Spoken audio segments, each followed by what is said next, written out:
කර්මයක්. මොකද්ද මේ අද කරන කර්මය? දානමය කුසල කර්මය.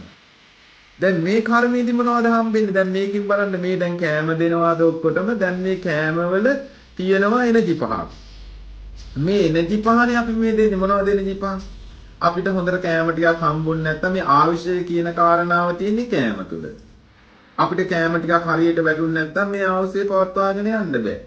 එතකොට ආවිෂය කෑම තුල තියෙනවා ආවිෂය කියන එක.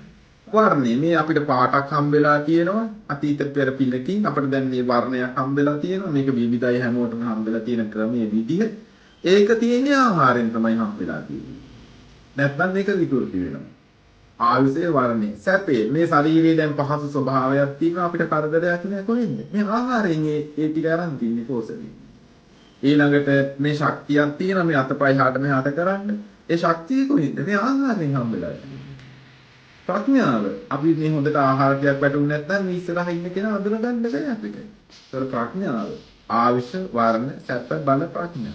මේ පහ දෙනකොට ලැබෙන්නේ මොකද? මේ පහ ලැබෙන්නේ. දැන් සසර මේක දීලා සසර දැන් හම්බ වෙලා අපිට මේක. හැබැයි ඒක දීලා තියෙන ක්‍රමයට තමයි අඩු වැඩි වෙන්නේ. එතකොට මේ අතීත කර්මයෙන් තමයි කියන්නේ බුදුහාර දේශනා කරන චක්කුම් වික්කවේ අතීත පුරාණ කම්මං. මහණෙනි මේ ඇස කියන එක අතීතයේ කරන ලද කර්මයක විපාකයක්.